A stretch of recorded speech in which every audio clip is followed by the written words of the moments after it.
Bonjour, bien-aimés dans le Seigneur Jésus-Christ, fidèles et heureux téléspectateurs de cette chaîne qui est inspirée de l'Esprit de l'Éternel pour pouvoir des contenus aux disciples, car ce que nous voyons, c'est ce que nous possédons.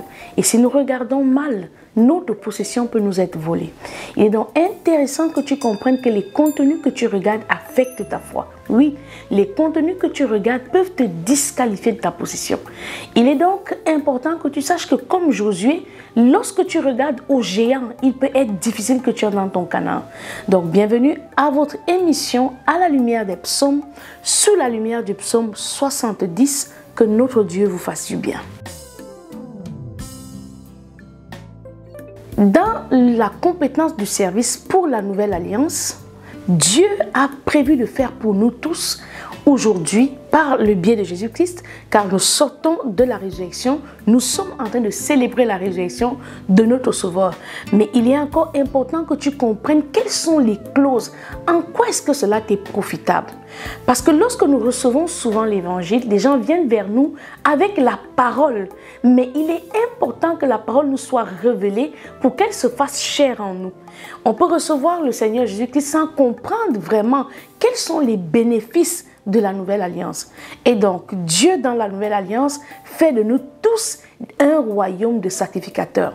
Tu diras oui, à l'époque, Moïse était consacré pour le faire. Tu diras oui, il y a eu des leaders dans l'ancienne alliance. Mais dans la nouvelle alliance, il n'est plus question que quelqu'un soit pour l'autre un enseignant de la parole. Oui, nous recevons la parole par la prédication apostolique, mais nous grandissons dans le Seigneur pour devenir nous-mêmes des témoins de Christ. Il n'est donc plus une école de formation où l'on doit être inscrit pour être capable de recevoir l'enseignement de la parole, mais la révélation de la parole de Dieu nous est donnée au travers de l'onction de la vie éternelle que nous recevons lorsque nous acceptons de donner ou de soumettre nos vies sous le haut règne de notre Seigneur Jésus-Christ, qui fait donc de nous de nouvelles créatures. Bien-aimés dans le Seigneur, nous pouvons le lire dans le livre d'Exode pour voir que cela existait déjà, car le livre d'Exode ou alors le Pentateuque, c'est un livre qui nous annonce les choses à venir. Et donc, Jésus-Christ étant ce qui a été annoncé, nous sommes désormais dans le véritable. Donc, nous pouvons le voir dans le livre Exode, chapitre 19, au verset 6, et nous le confirmons dans la vérité de toutes choses, dans le livre de Apocalypse, chapitre 1, au verset 6, que nous allons lire au nom du Seigneur Jésus-Christ. Nous allons lire dans le livre Exode, chapitre 19, du verset 3 au verset 6, que nous lisons au nom du Seigneur Jésus-Christ. Moïse monta vers Dieu, et l'Éternel l'appela du haut de la montagne en disant, « Tu parleras ainsi à la maison de Jacob, et tu diras aux enfants d'Israël, « Vous avez vu ce que j'ai fait à l'Égypte, et comment je vous ai porté sur les ailes d'aigle, et amené vers moi. Maintenant, si vous écoutez ma voix, et si vous gardez mon alliance, vous m'appartiendrez entre tous les peuples, car toute la terre est à moi. Vous serez pour moi un royaume de sacrificateurs et une nation sainte. Voilà les paroles que tu diras aux enfants d'Israël. » Bien-aimés, ici nous sommes dans l'Ancien Testament. Beaucoup de personnes arrivent souvent à dissocier lorsqu'ils utilisent les deux versions ou alors les deux héritages, car cela en fait interpelle les deux médiations. Lorsque l'on parle de Moïse, on parle de Dieu expliquant le plan parfait qui devait être manifesté en Jésus-Christ, lui qui est le deuxième médiateur. Lorsque Dieu entre en alliance avec l'espèce humaine pour la rédemption de celle-ci, il s'agit en effet de nous réconcilier avec lui, parce que nous avons tous été pécheurs consommant le péché d'Adam ou alors le péché adamique. Lorsque Dieu se révèle à Moïse, car il annonce, bien aimé, dans les anciennes écritures à Abraham, que sa progéniture, sa postérité ira en esclavage en Égypte. Il est important que tu comprennes que nous ne sommes pas en train de choisir si nous allons croire au Premier Testament ou alors le négliger, ou alors si nous allons accepter le deuxième ou ne pas le négliger. C'est un peu comme pour un parent qui prend un chemin et qui, en empruntant le chemin, explique chemin faisant à son fils l'héritage ou alors la portion de son héritage sur la terre qu'il s'en va partager ou diviser entre ceux qui auront part à l'héritage qu'il laisse à ceux qu'il a qualifiés pour cela.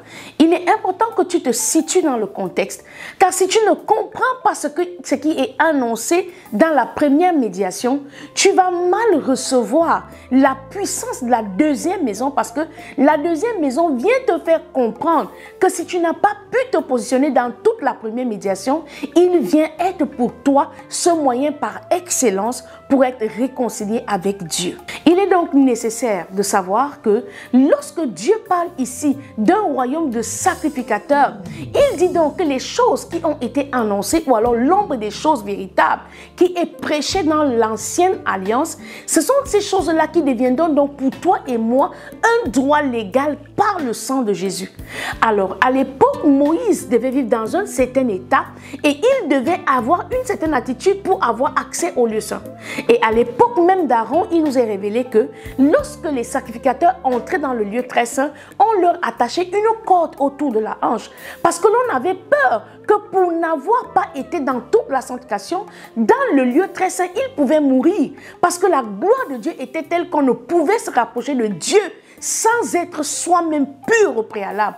Et pour cela, on devait apporter à Dieu des sacrifices, on devait immoler et on devait être digne d'être celui-là qui apporte le sacrifice. Apocalypse chapitre 1, verset 5 au verset 6, nous lisons au nom du Seigneur Jésus-Christ. Et de la part de Jésus-Christ, le témoin fidèle, le premier-né des morts et le prince des rois de la terre, à celui qui nous aime, qui nous a délivrés de nos péchés par son sang, et qui a fait de nous un royaume de sacrificateurs pour Dieu son Père. À lui soit la gloire et la puissance au siècle des siècles. Amen. Il est important que tu comprennes que lorsque nous comptons un jour sur la terre, cela compte pour Dieu 1000 jours. Lorsque nous comptons un an sur la terre, pour Dieu, nous n'avons même pas encore égrené une heure. Il est important que tu comprennes que les choses dont parle l'Ancien Testament devant Dieu sont encore fraîches comme le jour d'hier. Elles sont encore vivantes comme le jour d'hier. Et les choses de l'Ancienne Alliance sont des choses que Dieu nous annonce pour que dans notre compréhension, nous comprenions la valeur de ce que Jésus-Christ vient accomplir sur la croix. Si Moïse n'avait pas été révélé dans la loi et par la sacrificature, nous n'aurions pas reçu avec grâce et humilité le don de Jésus-Christ sur la croix.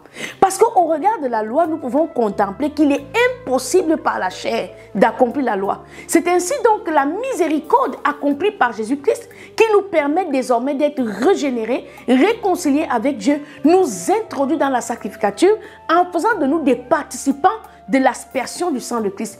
Il n'est donc plus question que toi tu apportes à Dieu un taureau. Il n'est plus question que tu apportes à Dieu un agneau. Il n'est plus question que par ton action ton péché te soit pardonné ou par la confession dans l'oreille d'un tierce pour que tes péchés te soient pardonnés. Non, mais que tu reçoives le don gratuit de la vie par le sacrifice que Jésus-Christ a accompli sur la croix en recevant le Seigneur comme unique sauveur et Seigneur personnel. Dorénavant, tu n'apporteras plus à Dieu par l'action de quelqu'un, mais dans la miséricorde, par la présence de Jésus-Christ dans ta vie, tu as accès à la présence de Dieu, tu as accès à l'intercession, tu as accès à l'héritage qui nous est promis. Car il est important que tu comprennes que de Genèse jusqu'au prophète avant le livre de Matthieu, qui lui-même n'est pas encore la nouvelle alliance, nous sommes en train de contempler la gloire à venir qui nous est révélée depuis le livre de Luc jusqu'aux Actes des Apôtres pour voir et vivre la gloire qui dépasse la gloire passée, celle dont nous parlent les Saintes Écritures, à savoir la gloire de la seconde maison sera supérieure à la gloire de la première. Dans le phénomène gloire, Dieu parle ainsi de la capacité pour l'homme de faire purifier les péchés. Car accéder à Dieu, c'est être capable de vivre dans sa gloire. La gloire de Dieu commence par la sanctification. Aucun homme ne peut atteindre Dieu s'il ne passe par la sanctification. En d'autres termes, nul ne peut voir Dieu lorsqu'il est vivant. Lorsque nous sommes encore dans le plénipotentiel de notre chair et que nous sommes acteurs par l'intelligence de notre chair, nous sommes séparés de Dieu, car c'est cela même la vie de la désobéissance. Les personnes pensent souvent que lorsque l'on commet l'adultère, lorsque l'on vit dans l'ivrognerie, lorsque l'on vit dans la fornication, c'est cela qui nous sépare de Dieu. Non, bien-aimés, toute désobéissance à la loi est une forme de mort, parce que c'est la désobéissance introduite par Adam qui nous plonge sous l'ombre de la mort. Souvenons-nous ici qu'à la Genèse, les hommes ne mouraient pas. À la Genèse, l'homme est planté dans le jardin d'Éden pour communier avec Dieu dans la plénitude de sa dignité, c'est-à-dire être dans la présence de la gloire de Dieu, comme les chérubins. Mais nous perdons cette gloire-là par la désobéissance, car l'homme n'a pas failli par l'acte de l'impudicité. L'homme n'a pas failli par l'acte du mensonge, mais l'homme faillit dans le jardin d'Éden à la Genèse par la désobéissance, car il a été dit, tu ne mangeras pas le fruit de cet arbre. Et donc toute personne qui marche sous la désobéissance, soit-il chrétien ou pas, soit-il conscient de la vie et l'existence de Dieu ou pas, cet homme est sous l'ombre de la mort. Alors, est-ce que tu veux être réconcilié avec Dieu? Est-ce que tu veux avoir part à la gloire de la seconde maison, à la lumière du psaume 70? Entre dans le sang de l'agneau, entre dans la justification par l'œuvre de la croix et reçois cet esprit nouveau, ce don gratuit de la vie qui te réintroduit dans l'héritage qui fait de toi désormais un sacrificateur par l'aspersion du sang de l'agneau. Lorsque l'on parle du sacrificateur dans les Saintes Écritures, cela nous pose beaucoup, nous amène à fouiller à l'intérieur de nous. Parce que lorsque l'on prêche la parole et que les mots durs ne sont pas expliqués ou bien définis comme dans l'étude d'un texte, on peut passer à côté d'une simple révélation. Mais en voulant compliquer les choses, en voulant trop définir, en voulant entrer dans le réma, on se plonge souvent dans nos faux raisonnements. Il suffit tout simplement de faire de la même manière qu'on procède à une étude de texte. Il faut prendre les mots difficiles, ce que tu n'arrives pas à comprendre dans un verset, trouve leur explication et tu auras la réponse ou alors la lumière qui est attachée à ce verset-là. Pas besoin de continuer d'attendre les prédications des autres. Il est important d'être introduit dans la nouvelle naissance par la parole de la prédication, car c'est là la pression de la sagesse de Dieu. Mais lorsque nous sommes déjà introduits par la nouvelle alliance, nous devons avoir soif de la lecture de la parole. Nous devons avoir soif des temps, des moments de qualité, passer dans l'intimité, dans la lecture de la parole, car c'est elle qui nous sanctifie. La Bible déclare, sanctifie-les par ma parole. Or, la sanctification, c'est la connaissance, parce que c'est la connaissance qui renverse la désobéissance. Souvent, nous désobéissons par ignorance, car Dieu dit que nous périssons faute de connaissance. Mais lorsque nous acquérons la connaissance, nous pouvons désormais marcher dans l'obéissance, car c'est elle qui nous sanctifie, c'est elle qui nous amène à la perfection pour désormais hériter, car si nous ne sommes pas connaissants de Dieu, nous ne différons en rien des esclaves, car il est écrit, tant que l'héritier est encore un enfant, il ne diffère en rien de l'esclave. L'esclave, c'est celui-là qui ne peut pas se lever dans la présence de son maître.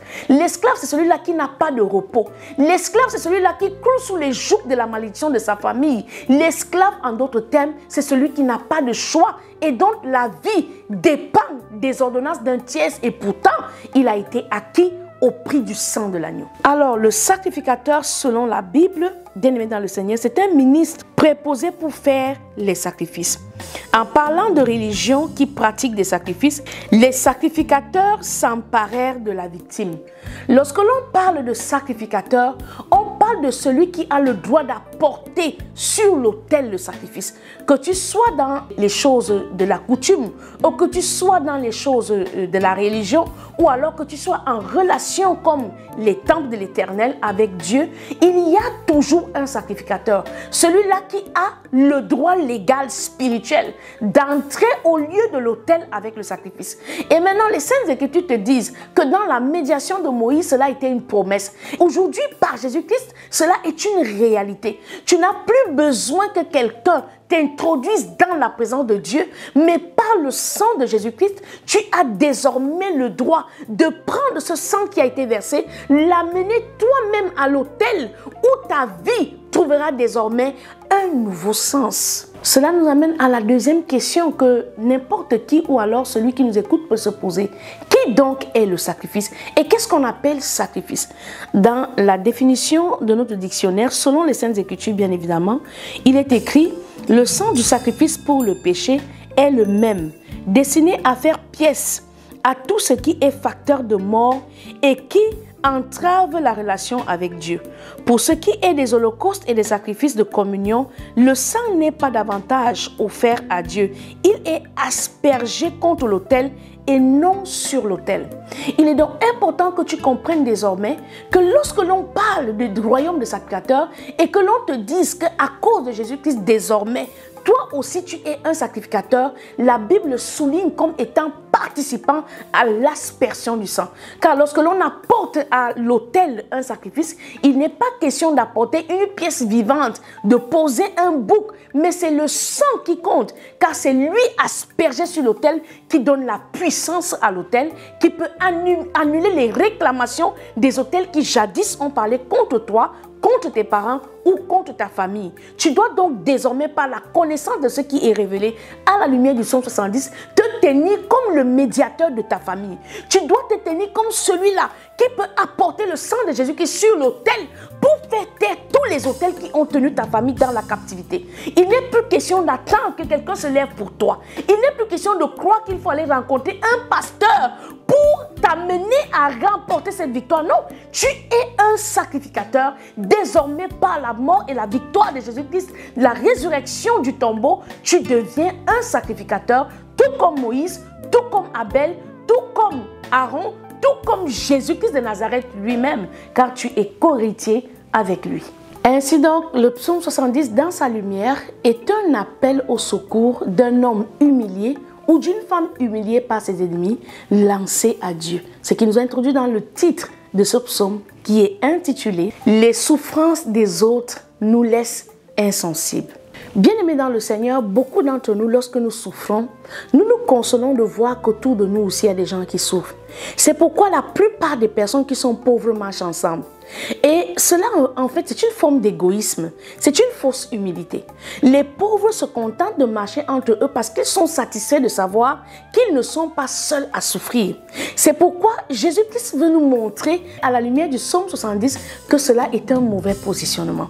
Hélas, les femmes qui sont célibataires, très souvent se complaisent entre elles en se tenant la main comme étant un combat qui n'est pas nécessaire et se disent souvent le mariage n'est pas une fin en soi. Non, c'est une consolation égoïste. Bien aimé dans le Seigneur, le fait que tu souffres ne doit pas être contagieux. Le fait que tu sois en train de souffrir ne doit pas être une raison pour quelqu'un d'autre de se retrouver dans la même situation comme pour t'accompagner dans ton péril. Non.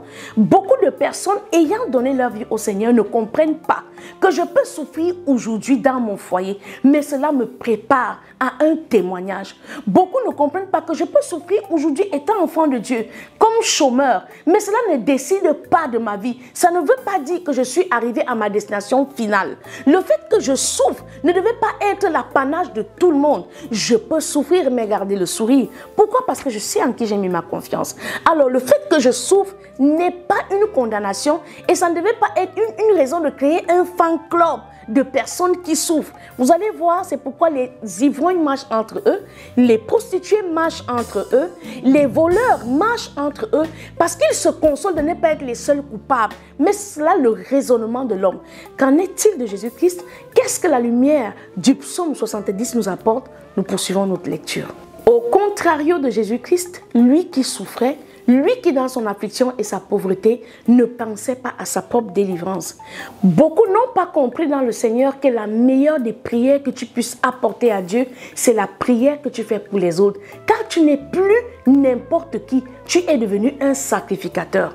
Et qu'est-ce que faisaient les sacrificateurs à la lumière de l'Ancien Testament? Les sacrificateurs apportaient à Dieu des holocaustes pour le péché du peuple. Ce n'était pas forcément pour eux. Et c'est l'exemple que Jésus-Christ nous donne sur la croix. Lorsqu'il est sur la croix, il ne pleure pas sa douleur. Il ne pleure pas sa misère. Mais il prie pour que les péchés de plusieurs soient pardonnés. Il agonise pour que plusieurs entrent dans cet héritage-là. Bien-aimé dans le Seigneur, voilà l'attitude du sacrificateur que tu es désormais. Tu ne viens pas devant Dieu avec tes propres douleurs. Tu n'es pas convaincu que tout va bien parce que tu dis non, dans notre église, les jeunes filles ne sont pas encore mariées. Alors je me contente de ça parce que je ne suis pas la dernière. Cela ne devait plus être ton attitude. Dieu nous dit à la lumière du psaume 70 que nous devons apprendre à arborer cet habit de sacrificateur-là. Nous devons apprendre à faire des choses pour les autres. Cela est la plus belle prière que tu peux offrir parce que cela veut dire que tu as accepté ton rôle de sacrificateur. Car Jésus vient non plus pour que nous ayons un seul sacrificateur, lui étant le sacrificateur par excellence qui a apporté son sang sur l'autel, mais nous participons à cette aspersion-là en devenant un royaume de sacrificateurs. À partir d'aujourd'hui, tu ne prieras plus pour tes problèmes. À partir d'aujourd'hui, tu ne vas plus prier uniquement pour ton malheur, ni pour les douleurs de ton foyer, mais tu vas apprendre à prier pour les foyers des autres. Tu vas apprendre à prier pour les autres de ta famille qui n'ont pas encore reçu le Seigneur. Tu vas apprendre à prier pour ceux qui, comme tu étais avant, sont encore sous l'homme de la mort, afin qu'ils viennent à la vie par la nouvelle naissance. Nous allons lire dans le psaume 69 du verset 7 au verset 9, nous lisons au nom du Seigneur Jésus-Christ. Que ceux qui espèrent en toi ne soient pas confus à cause de moi, Seigneur, éternel des armées. Que ceux qui te cherchent ne soient pas dans la honte à cause de moi, Dieu d'Israël. Car c'est pour toi que je porte l'opprobre, que la honte couvre mon visage. Je suis devenu un étranger pour mes frères, un inconnu pour le fils de ma mère.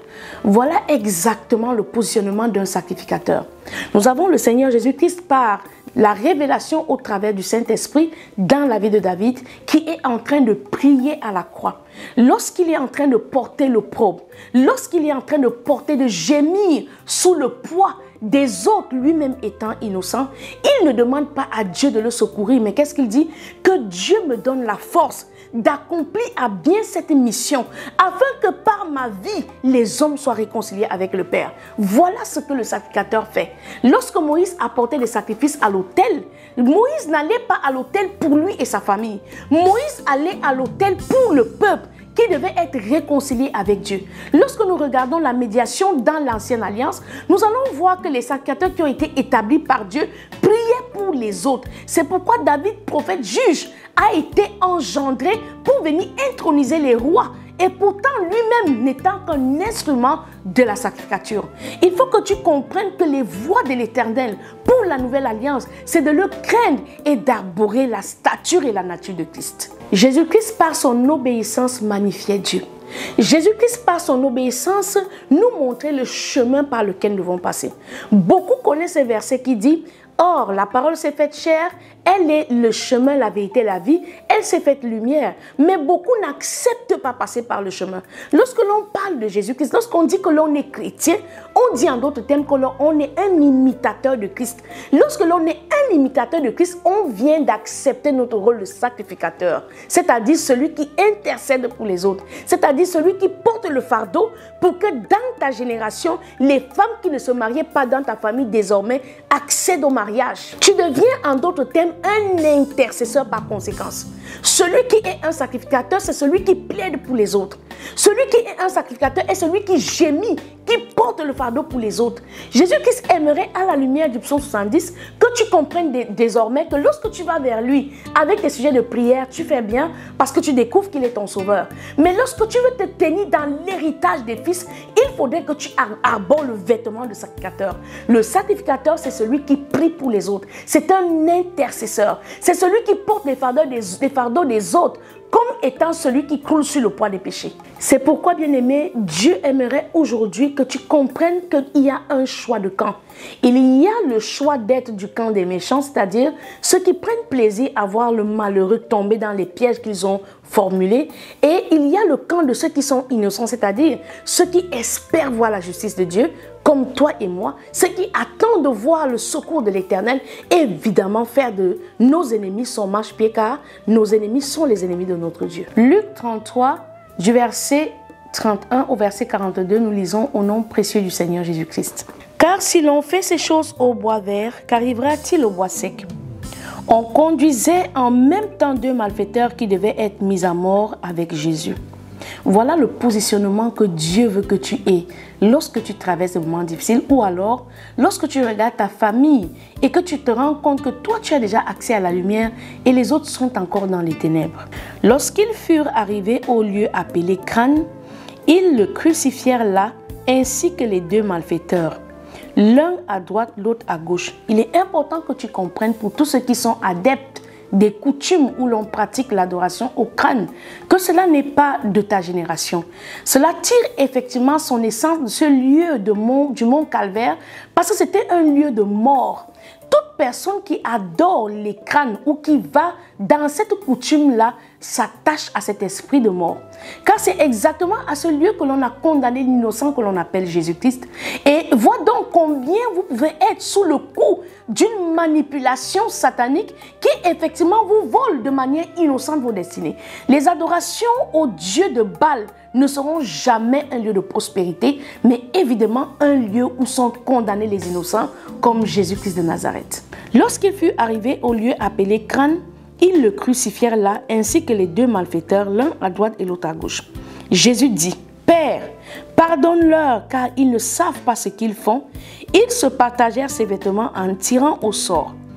Le peuple se tenait là et regardait les magistrats se moquer de Jésus, disant, « Il a sauvé les autres, qu'il se sauve lui-même, s'il est le Christ, l'élu de Dieu. » Beaucoup de chrétiens se tiennent devant Dieu dans l'intimité, oubliant leur rôle majeur, prépondérant de sacrificateur.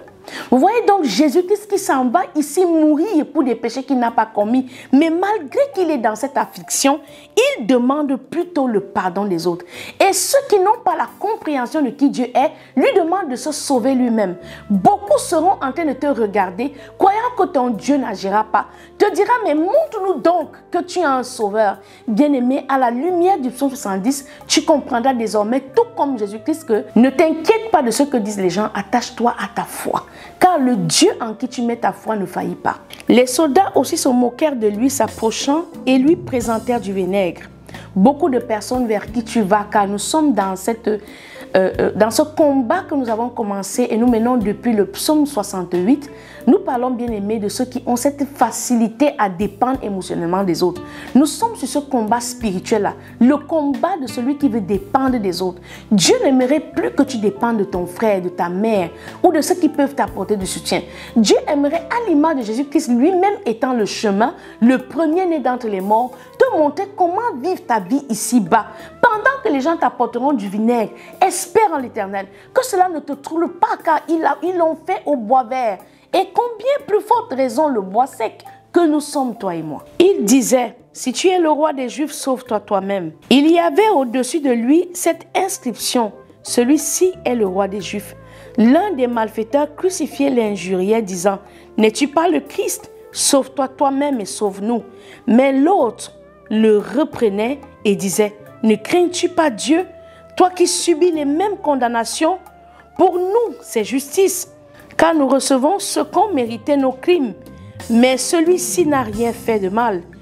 Et il dit à Jésus, souviens-toi de moi quand tu viendras dans ton règne.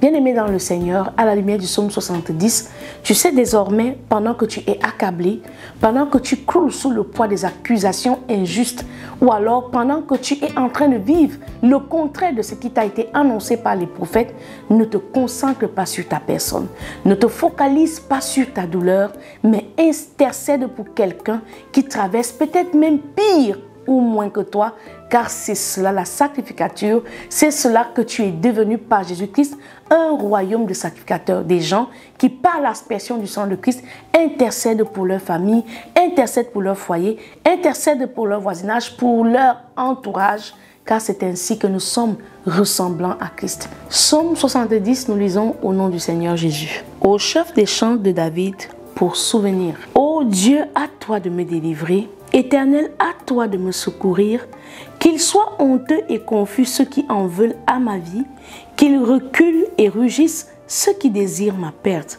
qu'ils retournent en arrière par l'effet de leur honte, ceux qui disent « ha ha », que tous ceux qui te cherchent soient dans l'allégresse et se réjouissent en toi, que ceux qui aiment ton salut disent sans cesse « exalté soit Dieu ».